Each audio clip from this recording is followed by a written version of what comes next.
한자 이야기, 낱말 이야기 시간입니다. 이번 시간은 조정이라는 낱말 한번 살펴보겠습니다. 이런 거 보면 이제 조정경기라고 하죠. 이때 이제 조정이다. 네, 조정에는 조와 정이 이제 각각 어떤 뜻인가. 이런 것을 먼저 살펴보겠는데, 사실 우리 구독자님 한 분께서 이 배와 관련된 그런 한자들을 한번 좀 살펴봐달라. 이렇게 해서 대표적으로 일단 정이라는, 조정이라는 낱말을 우선 가져와 봤습니다. 그래서 배를 뜻하는 글자는 여러 가지가 있습니다. 배주자가 부수자이면서 또 여러 가지 배를 뜻한다. 그리고 함, 선, 박, 정, 항, 방, 또 배주자와 관련 부수자로 하는 또 다른 배를 뜻하는 글자들이 있습니다만 우리가 이렇게 접할 기회가 별로 없는, 잘 안 쓰이는 그런 글자다 해서 이런 글자들과 관련된 낱말들을 한번 살펴보겠습니다. 자, 우선 조정이다. 조정은, 조는 배로 실어 나를 조다. 배로 물건을 실어 나른다라는 그런 것이다. 정은 그룹배 정이다. 네, 그룹배로 무엇을 실어 나른다. 이렇게 되겠죠. 실어 나른다. 그래서 삼수가 있다. 물이 있다. 그렇죠. 발음은 여기 조자에서 왔다. 이것은 물이라, 물이 또는 관청이다. 이런 것을 뜻하기도 하고, 법조계다 할 때도 이것을 씁니다. 그리고 성시로도 쓰는 조다. 이렇게 되겠습니다. 그래서 이것이 일단 배로 실어 나를 조다. 오늘 이 글자에 대해서는 더 이상 설명은 드리지 않겠습니다만, 이렇게 가끔 볼 수 있는 글자다. 이렇게 볼 수 있죠. 정은 그룹배 정이다. 그룹배. 배주에, 그렇죠. 조정정자가 가서 발음의 역할을 했다. 그룹배라는 게 무엇이냐? 그룹배라는 건 이런 것이다. 그렇죠. 돛이 없는 배를 얘기한다. 돛. 여기에 돛대가 있지 않습니까? 돛대가 없는 배를 그룹배를 한다. 이렇게 되겠습니다. 그러면 이제 노를 젓든지 아니면 이렇게 줄을 끊고 간다든지 조그마한 이렇게 하천 같은 걸 건널 때, 그렇죠. 이런 것을 많이 쓰죠. 이런 것이 그룹배다. 네. 조정을 보니 정해진 거리에서 배를 저 성부를 겨루는 경기를 조정이라 한다. 그렇죠. 서울에 가면 미사리 조정경기장 이런 게 있습니다. 이때 조자가 들어간다. 그리고 조정이란 어떤 스포츠를 조금 더 자세히 보니 정해진 거리에서 보트를 스피드를 겨루는 경기인데, 혼자서 젓는 싱글 스컬에서 8명이 젓는 8까지 9개 종목이 있다. 올림픽에서는 남자는 2000m, 여자는 1000m 코스에서 시한다. 국어사전에서 이렇게 설명을 하고 있습니다. 자, 이제 글자를 좀 살펴보겠습니다. 배로 실어 나를 조다. 그렇죠. 조선이다. 그러면 이제 물건을 실어 나르는 배를 조선이라고 한다. 조운이다. 네, 조운. 역사책에서 좀 들어본 것 같습니다. 조운. 배로 물건을 실어 나르는 것을 조운이라고 한다. 그렇죠. 그리고 각 고을에서 예전에 조세로 거두어들인 미국, 쌀이나 포백, 천 같은 거, 그렇죠. 포백을 배를 이용하여 서울까지 운반하던 것을 조운이라고 한다. 네, 이때 이 조자를 쓴다. 배로 실어 나를 조. 그런 배를 조운선이라고 한다. 자, 이렇게 실어 나르는 물건들을 이렇게 쌓아놓는 창고가 조운창이라고 한다. 네. 조졸이다. 이것은 이제 이러한 배에서 일하는 일꾼들을 얘기를 한다. 조창이다. 네.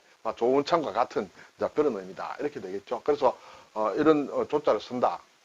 자, 이 조자 삼수를 띄고 나면 무리조라고 했습니다. 그렇죠? 어떤 무리 또는 마을이다. 또는 관아.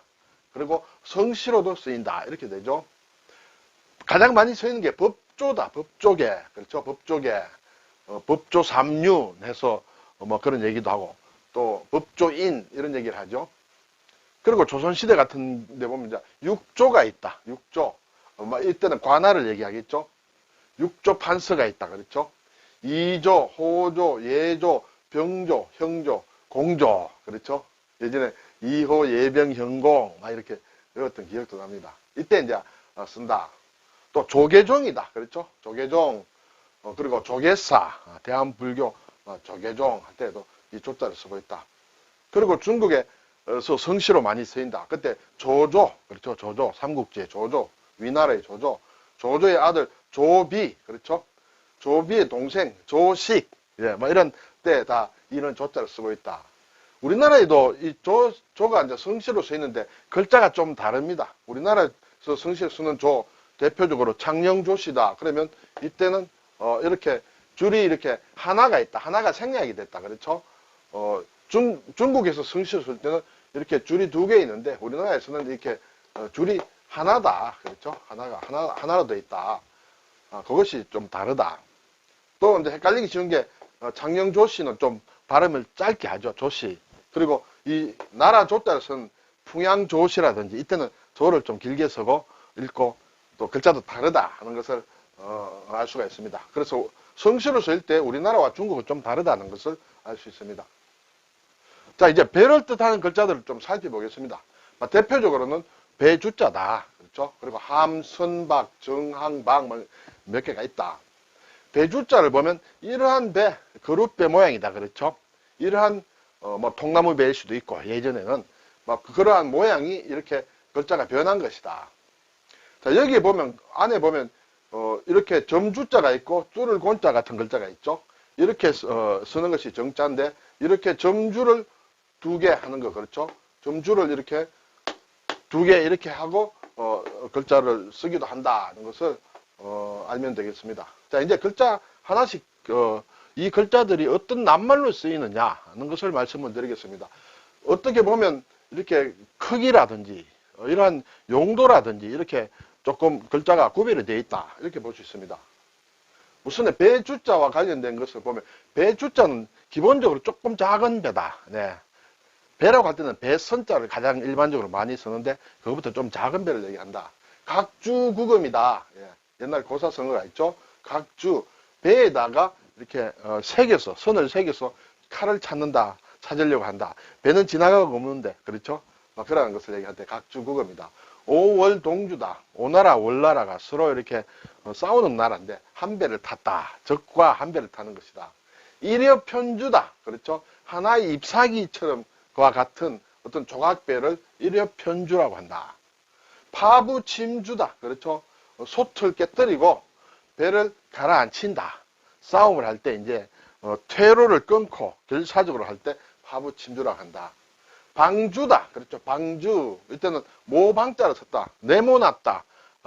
그래서 방주라고 한다. 성경에 나오는 노아의 방주다. 그렇죠? 일반 배는 이렇게 유선형으로 돼 있죠? 유선형으로 이렇게 돼 있는데 방주는 글자 그대로 보면 이렇게 네모로 이렇게 돼 있다. 그렇죠? 이런 배다. 왜냐하면 갈 필요가 없죠?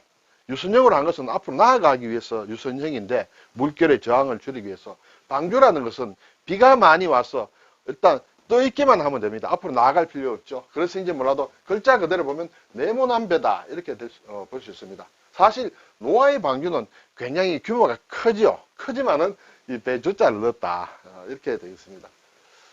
자, 이제 싸움배 함이다. 또 큰 배 함이다. 이것은 이제 함이다 하는 것이에요. 배주자에 볼감자가 들어갔죠. 볼감자가 발음의 역할을 했다.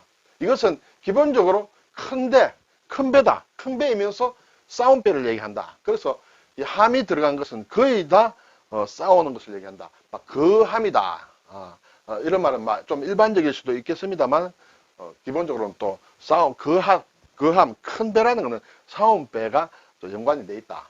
그래서 군함, 그렇죠? 전함, 모함이다. 모함은 항공모함이다. 그렇죠? 항공기들이 이렇게 자기의 기지로 삼을 수 있는 그런 배가 항공모함이다. 그렇죠? 함대, 함선, 이때는 이제, 함선이라는 것은 큰 배와 또 다른 배를 아울러 이루는 말이다. 이렇게 볼 수 있죠. 함정이라는 것도, 정은 또 조금 작은 배다. 앞에서 조정이라고 하는데 그것도 작은 배다. 그렇죠? 함장, 함포 사격. 그렇죠? 그리고 구축함이다, 잠수함이다 할 때 싸움배를 뜻할 때는 배체로 함자를 쓴다. 그리고 사실은 이게 큰 배라고 했는데 요즘은 보면 군함보다도 더 큰 배가 있을 수 있죠. 물론 항공모함 같은 것은 아주 특별한 예입니다만은 유조선이라든지 컨테이너선 같은 거 보면 어지간한 군함보다도 더 큽니다. 그렇지만은 그런 배 이름에 그것을 가리킬 때는 컨테이너선, 유조선이라 하지, 유조함, 컨테이너함이라고는 안 하죠. 왜냐하면, 예전부터 굳어진, 용례다, 낱말의 용례다. 옛날에는 큰 배는 다 싸움배였다. 그렇죠? 싸우지 않는 배는 작았다. 그래서 이렇게 붙는다. 이렇게 생각할 수 있습니다. 자, 배선자는 이제 배를 가리키는 일반적인 낱말을 많이 씁니다. 그렇죠? 어선이다. 어선이라고 할 때는 삼수변이 들어가는 어자입니다. 삼수변이 들어가야 물고기를 잡는다는 뜻이에요. 삼수변이 없는 어는 단지 물고기만 가리킨다. 이랬죠. 상선이다. 여객선이다. 그렇죠? 범선이다. 도치 있는 배다. 병선이다. 앞에 이제 싸운 배는 주로 함이라고 했습니다만 선을 쓸 수도 있다. 병선. 그리고 또 전선, 싸우는 배, 또 전선이라고도 쓸 수는 있다. 그렇죠? 풍선이라고 할 때도 이걸 쓴다. 하늘에 떠다니는 거. 이제 풍선은 하면 하늘로 떠 올라가죠. 이때도 배선자를 쓴다. 선원, 선장, 선주. 그렇죠? 선적이다. 선적은 배에다가 적재한다는 것이죠. 배에 물건을, 짐을 싣는 것을 선적이라 한다. 이때 호적, 적자로는 선적은 이 배가 어느 나라 국적이냐 할 때 선적이다. 그렇죠? 선박이다 할 때도 이 박도 뒤에 나옵니다만 배를 뜻하는 어느 정도 큰 배를 뜻하는 그런 글자다. 그리고 연락선이다. 우주선 할 때 바다에 떠다니는 배는 아니지만은 풍선과처럼 여기에도 배 선자를 쓰듯이 우주선도 이렇게 배 선자를 쓴다. 이양선이다. 이양은 모양이 좀 이상하게 생겼다는 것이죠. 이상한 모양이다. 배가 우리나라 배와는 좀 달라. 이상하게 생긴 배야. 이때 이제 조선시대 때는 모양이 이상한 외국 배를 이양선이라고 했다. 또 황당선이란 말도 있습니다. 황당선.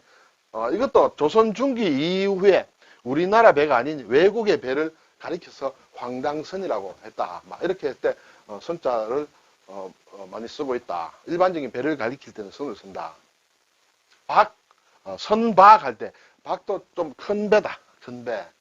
자, 선박이란 말을 많이 쓰죠. 선박 등기다. 예. 자, 대박이라는 말이 있다. 대박. 큰 배를 얘기한다. 그렇죠? 또 대선이라고도 할 수 있다. 그리고 큰 물건이나 이득을 비유하여 이러는 말. 예. 물건이 아주 크다. 그것을 대박이다. 그리고 또 이득을 많이 봤다. 대박이다. 그때도 큰 배박을 쓴다. 우리가 요즘 이런 말을 많이 쓰죠. 대박났다. 대박났다.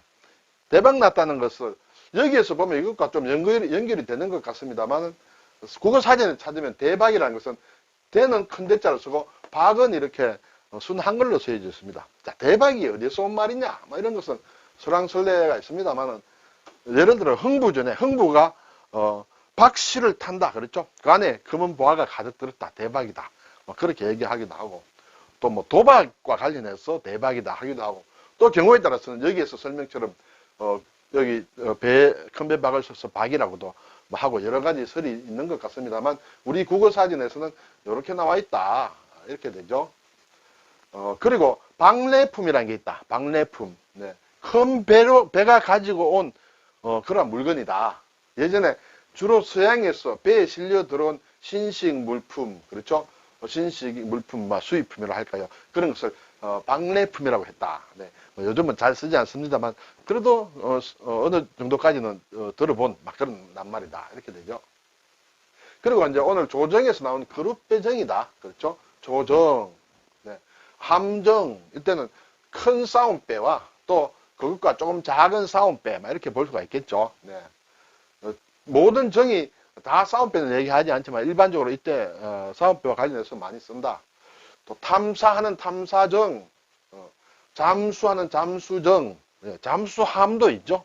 좀 큰 거는 잠수함, 작은 것은 잠수정이다. 어뢰정이다. 어뢰정 할 때는 물고기 어자를 씁니다. 어뢰 모양이 물고기와 닮았다 해서 그것이 어뢰입니다. 그것을 싣고 가는 배가 어뢰정이다.